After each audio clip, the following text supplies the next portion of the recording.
and then just work like hell. I mean, you just have to put in, 80 to 100 hour weeks every week.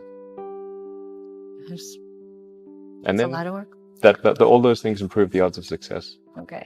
I mean, if other people are putting in 40-hour work weeks and you're putting in 100-hour work weeks, then even if you're doing the same thing, you know that in 1 year you will achieve what they achieve. You will achieve in 4 months what it takes them a year to achieve.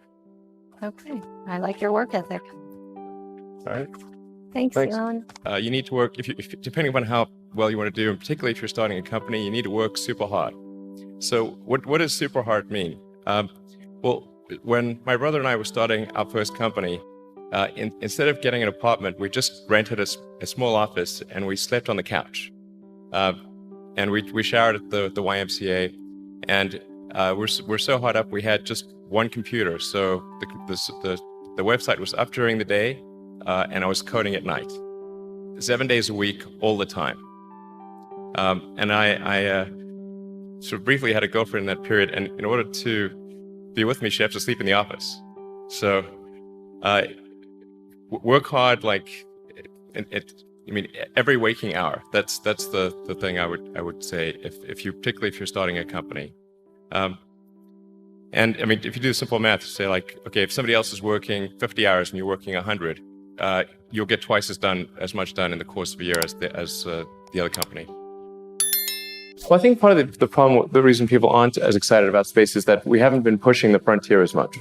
And so you can only watch the same movie so many times before it gets a little boring. And in the 60s and early 70s, we were really pushing the frontier of human spaceflight. And obviously those landing on the moon is regarded as one of the greatest achievements of humanity, of arguably of life itself. And even though only a handful of people went to the moon, vicariously we all went there. Well, at least I wasn't alive at the time, but retrospectively. And it was just one of those really inspiring things that I think made everyone glad to be human. It's like the things that they're bad things humanity does, and they're good things, and this is one of the good things. And I do think it's important that we have these inspiring things that make you glad to get up in the morning, and glad to be a member of the human race. And we need to push that frontier. And I think the great goal we should be trying to pursue is trying to make life make life multiplanetary. Mm-hmm. So to establish a self-sustaining and growing civilization on another planet, Mars being the only realistic possibility. And I think that would just be one of the greatest things humanity could ever try to do. People do not think critically enough. I mean, critical thinking is a skill in short supply, where people take too many things they assume too many things to be true without sufficient basis in that belief.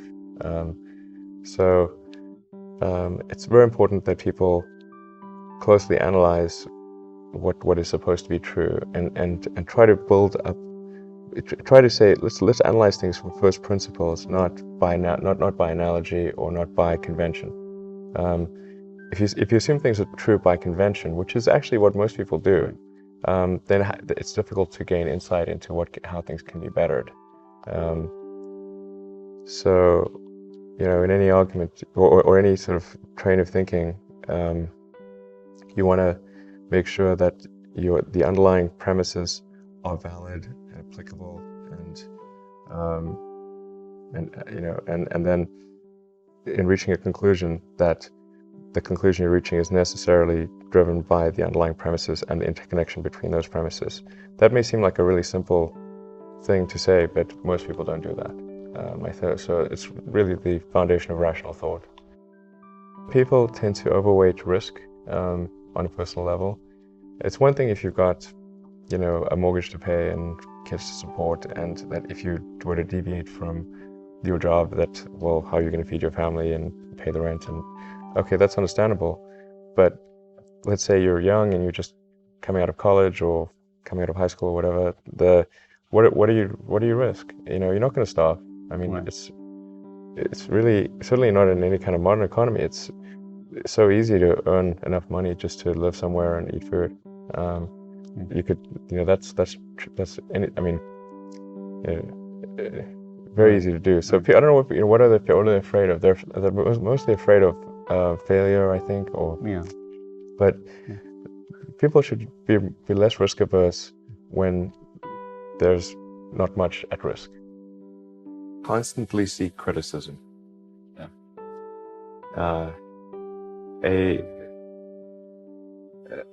A well thought out critique of whatever you're doing is as valuable as gold. And you should seek that from everyone you can, but particularly your friends. Usually your friends know what's wrong, but they don't want to tell you because they don't want to hurt you. So Let you up to those period. yeah, so they say, oh, I want to encourage my friends, so I'm not going to tell him what I think is wrong with this product. Yeah. It doesn't mean your friends are right, but very often they are right. And you at least want to listen very carefully to what they say. And to everyone, you're looking for, basically, you should take the approach that you're wrong. That you, the entrepreneur, are wrong. Your goal is to be less wrong.